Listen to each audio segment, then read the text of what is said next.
और इस मुहर्रम में हजरत हफ्सा रदी अल्लाह ताला अन्हा जो हुजूर की ज़ौजा है, वो फरमाती है रसूल पाक सल्लल्लाहु ताला अलैहि वसल्लम 4 अमल जिंदगी में कभी तर्क नहीं करते थे, छोड़ते नहीं थे। वो क्या है? और मुहर्रम आते ही शर्क व गर्ब, शुमाल व जुनूब, तमाम तर मोमिनीन के दरमियान एक चर्चा मशहूर हो जाता है। वो सिबत रसूल, लख्त जिगर बतूल सैयदा फातिमतुज़ ज़हरा के आंखों के नूर सैयदना इमाम हुसैन आजम रदी अल्लाह ताला अन्हु की कुर्बानी के चर्चे हैं। और मेरे अजीजों, सदियां बीत गई सैयदना इमाम हुसैन की कुर्बानी को लेकर, लेकिन जिक्र अब तक पुराना नहीं हुआ। हर साल मुसलमानों के दरमियान ये जिक्र बड़े जोर शोर से आता है और बड़े एहतमाम के साथ मोमिनीन इसका सुनने का एहतमाम करते हैं। मैं एक चीज आपको बताऊं, कभी किसी ने ये नहीं कहा कि हर साल करबला की दास्तानें क्यों सुनाते। आदमी अगर एक कहानी सुना हो तो दूसरी मर्तबा सुनने का उसको दिल नहीं करता, या अगर बहुत इंटरेस्टेड है तो दूसरी मर्तबा सुन लेगा, तीसरी मर्तबा दिल नहीं करता। लेकिन मुझे बताओ, बचपन से हर साल आप शौक से सुनते हैं या नहीं इमाम हुसैन को? और कभी मुकर्रिर से ये नहीं कहते या सुनाने वाले से ये नहीं कहते कि हर साल यही सुनाया जा रहा है, बल्कि मैं ये कहता हूं, हम अगर हर साल करबला की दास्तानें सुनाते हैं तो चलो मान लिया कि कोई मौलवी साहब लोगों ने ये शुरू कर रखा हो, लेकिन ये करोड़ों के अवाम क्या पागल है जो हर साल सुनना चाहते हैं? हकीकत में बात ये है, मैं इसको एक फलसफे से समझाना चाहता हूं। आप कलमा कौन सा पढ़ते हैं? ला इलाहा इल्लल्लाह मुहम्मद रसूल। आपके बाप का कलमा भी यही था, आपके दादा का कलमा भी यही था, परदादा का भी कलमा यही था। सालों पहले भी जाएं तो सहाबा, ताबईन, औलिया का कलमा भी यही था। 14 सदियां बीत गई, हर सदी में यही कलमा। और आज भी हम इस कलमे को एक एक बार नहीं, सैकड़ों मर्तबा पढ़ते हैं, अपने बच्चों को भी यही याद दिलाते हैं। लेकिन कभी ये क्यों नहीं कहते कि ये कलमा बहुत पुराना है, इसी को क्यों पढ़ा जाता है? नया कलमा नहीं आएगा, पुराना है, सबको पता है, लेकिन पढ़ने में कभी किसी को उकताहट भी नहीं आती। कलमा तैयबा जो पढ़ता है उसे अंदाजा होता होगा, शौक से उसका विर्द करता है।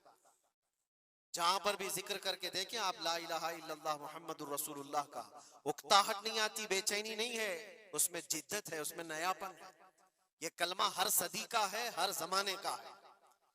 तो 14 सदियों से जब कलमा पुराना नहीं हुआ तो फिर वो बात हमें याद आती, हुसैन आजम है कौन, जिसको इस शेर से समझा गया है, सरदाद न दाद दस्त दर दस्त यजीद, हक्का के बिनाए ला इला अस्त हुसैन।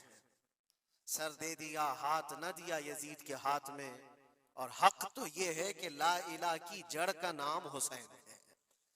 तो ला इला की जड़ का नाम, ला इला की बुनियाद का नाम हुसैन है। तो जिस तरह कलमा पुराना नहीं होता, इसी तरह हुसैन का तज़किरा भी कभी पुराना नहीं होता। अजीजान गिरामी, मुहर्रमुल हराम ये हुर्मत वाले 4 महीनों में से एक है। साल के 12 महीनों में अल्लाह ताला ने कुरान पाक में फरमाया 4 महीने हुर्मत वाले हैं, रजब और फिर ये जिलकादा, जिलहिज्जा और मुहर्रम, ये 4 महीने हुर्मत वाले हैं। इसमें जंगो जिदाल, कत्लो क़िताल सब हराम है। सिर्फ आपस की बात नहीं कर रहा मैं, किसी दूसरे के साथ भी जो जंगें होती थी उस वक्त, ये सब हराम हो जाती, सब तलवारें नीचे रख लिए जाते हुर्मत वाले महीनों। लेकिन तुफ है, लानत है उस यजीदी फौज पर जिसने हुर्मत वाले महीने का भी ख्याल नहीं किया, और ना ही कुफ्फार और मुशरिकीन से उनका मुकाबला था, बल्कि रसूलुल्लाह के घर वालों से मुकाबला था, अहले बैत अतहार से मुकाबला था। हुर्मत वाले महीनों की धज्जियां उड़ा दी गई, करबला के उस मैदान को पूरा लालाजार कर दिया, इस तरह खून रेज कर दिया गया। हर जगह अहले बैत के टुकड़े नजर आते थे। वो एक अजीम सानहा है, एक अजीम हादसा है जिसको रहती दुनिया तक भुलाया नहीं जा सकता। आज मैं थोड़ी बातें अर्ज करके आपके सामने ये बात रखूंगा। अल्लाह के नबी सल्लल्लाहु ताला अलैहि वसल्लम ने इस हुर्मत वाले महीने की फजीलत भी बयान फरमाई। और इस मुहर्रम में हजरत हफ्सा रदी अल्लाह ताला अन्हा जो हुजूर की ज़ौजा हैं, वो फरमाती हैं रसूल पाक सल्लल्लाहु ताला अलैहि वसल्लम 4 अमल जिंदगी में कभी तर्क नहीं करते थे, छोड़ते नहीं थे। वो क्या है? तो आप फरमाती हैं उनमें से एक आशूरा का रोजा हुजूर कभी नहीं छोड़ते थे। आशूरा का रोजा रसूल पाक सल्लल्लाहु ताला अलैहि वसल्लम कभी तर्क नहीं फरमाते। इसकी बड़ी फजीलत है। यह आशूरा क्या है? 10वीं मुहर्रम के दिन को आशूरा कहा जाता है। बड़ा तारीखी दिन है। और बल्कि अल्लाह के नबी सल्लल्लाहु अलैहि वसल्लम ने यह भी फरमाया क़यामत भी इसी दिन को आने वाली है। 10 मुहर्रमुल हराम होगी और जुमा का दिन ही होगा, जिस दिन सूर फूंका जाएगा और पूरी दुनिया फना कर दी जाएगी और क़यामत का मंजर कायम हो जाएगा। आशूरा का दिन आता है तो ऐ मोमिनो, सब के सब अल्लाह की बारगाह में दौड़ आ जाओ, इबादत के लिए लग जाओ। और उस दिन ये याद करना चाहिए कि यही वो दिन होगा जब हमें बारगाह रब्बुल इज्जत में खड़ा किया जाएगा। अव्वलीन से लेकर आखिरीन तक जितने भी पैदा हुए इस रोए जमीन पर सबको उठाया जाएगा, हिसाब व किताब होगा। और वो 50,000 साल के बराबर का एक दिन होगा। उस दिन को याद करके आशूरा का एहतमाम करना जरूरी है। आशूरा में तो वैसी यादगारें बहुत हैं। आदम अलैहिस्सलाम के मुतालिक उनकी तौबा उसी दिन कबूल हुई। नूह अलैहिस्सलाम की कौम पर जो अजाब आया था तूफान का, वो तूफान नूह से कश्ती को जो नजात मिली नूह अलैहिस्सलाम की, वो भी आशूरा का दिन था। सैयदना यूनुस अलैहिस्सलाम को मछली के पेट से बाहर निकाला गया, वो भी आशूरा का दिन था। मूसा अलैहिस्सलाम को फिरौन से नजात दी गई, फिरौन गर्क हो गया, पानी में डुबो दिया गया, वो भी आशूरा का दिन था। बहुत सारी इस तरह की तारीखी चीजें आशूरा के दिन। लेकिन ये सारी तारीखों पर एक तारीख गालिब आ जाती है, वो रसूलुल्लाह के नवासे की कुर्बानी का दिन, इसलिए कि वो पूरी उम्मत को हिला देने वाला हादसा है। नबी आखिर ज़मान सल्लल्लाहु ताला अलैहि वसल्लम ने अपने उस लख्ते जिगर को, अपने उस नूरे नजर को, जिसके लिए अपने सजदे लंबे कर दिया करते थे। जानते हैं आप, हुजूर पाक सल्लल्लाहु अलैहि वसल्लम के एक बेटे थे हजरत इब्राहिम, और ये उसी जमाने के हैं जब हजरत इमाम हुसैन भी पैदा हुए थे और हुजूर की गोद में आपके अपने बेटे भी थे। हुजूर सल्लल्लाहु ताला अलैहि वसल्लम के वो एक ही बेटे हैं जो 6 महीने तक जिंदा रहे। हुजूर सल्लल्लाहु अलैहि वसल्लम अपनी गोद में बिठाकर उन्हें प्यार कर रहे थे और इमाम हुसैन को भी गोद में रखे हुए थे। एक तरफ नवासा है और एक तरफ बेटा है। जिब्राइल अमीन ने आकर के अर्ज किया अल्लाह के नबी सल्लल्लाहु अलैहि वसल्लम से, कहा रब तबारक व तआला की मंशा ये है कि इन दोनों में से आप किसी एक ही को रख सकते। अल्लाह के नबी सल्लल्लाहु अलैहि वसल्लम ने इमाम हुसैन पर अपने बेटे को कुर्बान कर दिया। कहा है जिब्राइल, हुसैन को रहने दो, इसलिए कि ये मेरी आंखों का भी नूर है और फातिमा की आंखों का भी नूर है।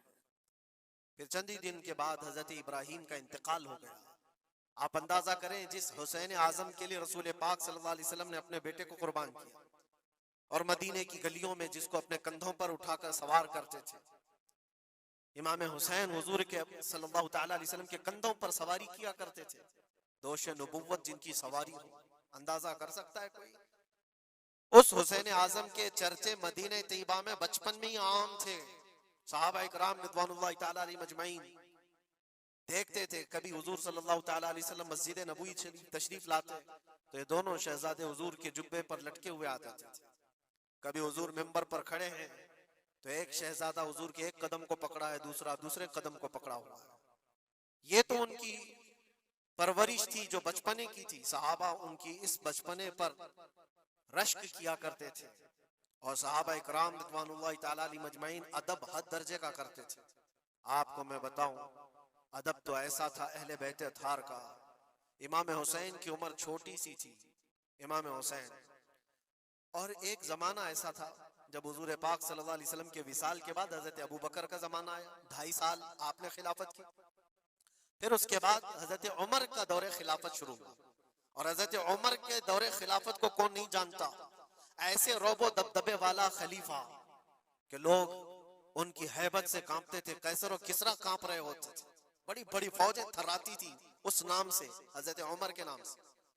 उनके दौरे खिलाफत में एक बार ऐसा हुआ था कि हजरत उमर के बेटे हैं अब्दुल्ला और उनका और हजरत इमाम हुसैन का बचपन में कुछ झगड़ा हो गया। छोटी उम्र थी, इमाम हुसैन की भी उम्र छोटी थी, अब्दुल्ला की उम्र भी छोटी थी। दोनों तकरार करते रहे, कुछ न कुछ बातचीत हुई होगी। तो हजरत हुसैन ने हजरत अब्दुल्ला को गुस्से में यूं कहा, तू क्या मुझसे बहस करता है? तेरा बाप तो मेरे नाना का गुलाम था,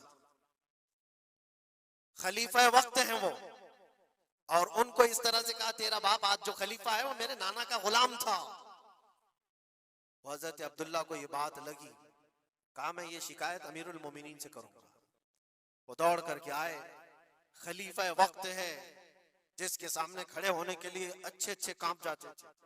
बेटे ने आकर के कहा हजरत उमर फारूक से कि अब्बा आज मेरी हुसैन से तकरार हुई और झगड़े में उन्होंने मुझे यूं ताना मारा कि तेरा बाप मेरे नाना का गुलाम था। हजरत उमर उतर आए कुर्सी से और कहा क्या हुसैन ने ऐसा कहा? कहा बिल्कुल ऐसा ही कहा। तो हजरत अब्दुल्ला कहते हैं अब्बा का जलाल देख करके मैं समझ गया कि हुसैन को सजा मिलेगी। कहा जाओ हुसैन को बुला लाओ, हुसैन को बुला लाओ, उन्होंने ये कहा है मैं सुनना चाहता हूं।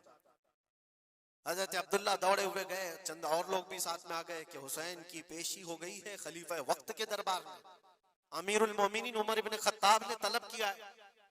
हजरत हुसैन आए और वो शहजादे के अंदर जो रोबो दबदबा है, जलाल है, जमाल है, वो बचपने से कायम। रसूलुल्लाह सल्लल्लाहु अलैहि वसल्लम का लुआब पाक जिसने पिया, खलीफा वक्त के सामने आकर खड़े हुए। हजरत उमर ने पूछा हुसैन मेरे बेटे को क्या आपने ऐसा कहा है कि तेरा बाप मेरे नाना का गुलाम था? हजरत हुसैन ने कहा हाँ मैंने कहा है। डर किस बात का, खौफ किस बात का? जो कहा है वो कह रहा हूं, हाँ मैंने कहा। हजरत उमर ने कहा कैसे कहे बताओ, किस तरह से तुमने कहा था, बोल के बताओ।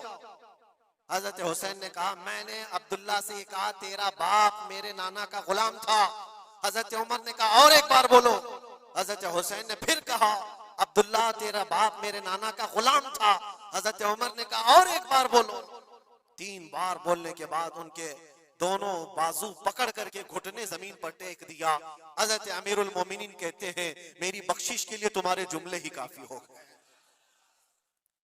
आपने जो मुझे सनद दी है ए हुसैन, बस ये जुमला कल क़यामत के दिन भी कह देना, जब मेरा हिसाब हो रहा हो तो इतना कह देना अब्दुल्ला का बाप उमर मेरे नाना का गुलाम था। इसलिए कि रसूल करीम सल्लल्लाहु अलैहि वसल्लम ने फरमाया है अल हसन वल हुसैन सय्यदा शबाबी अहलिल जन्नह, हसन और हुसैन जन्नती जवानों के सरदार हैं। ये जिसे इजाजत दे दे वो जन्नत में चला जाएगा, जिसे ये कह दे वो कि ये मेरे नाना का गुलाम है।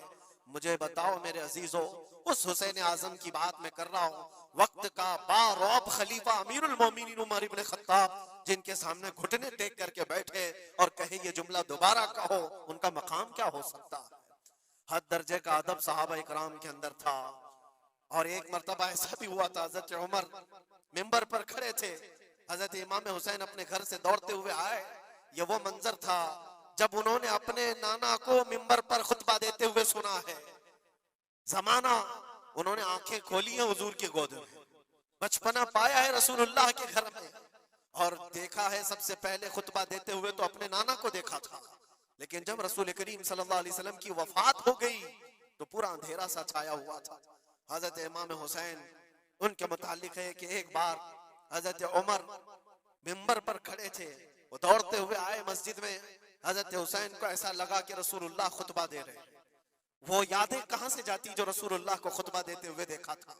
दौड़ते हुए आए, देखा उमर फारूक खुतबा दे रहे हैं, तो चीख करके कहा कि आप मेरे नाना के मिंबर से उतर जाओ, ये मेरे बाप का मिंबर है, अपने बाप के मिंबर पर जाओ, तुम्हारे बाप के मिंबर पर जाओ। हजरत उमर उतर गए, ये नहीं कि खुतबा कायम रखा, फौरन उतर आए और शहजादे को पकड़ करके रोने लग गए। सच कहा है हुसैन, ये मिंबर तो तुम्हारे घर का ही है, ये मिंबर तुम्हारे बाप का है, तुम्हारे नाना का है, और उन्होंने ये इज्जत बख्शी है हमें कि हम इस मिंबर पर खड़े होते हैं। अगर आप इजाजत दें तो मैं खुतबा दूं, वरना मैं यहीं बैठा रहूं। ये मकाम था इमाम हुसैन का, बचपने की बात कर रहा हूं। फिर उन्होंने कहा आप खुतबा दें। हजरत उमर खुतबा देने लगे।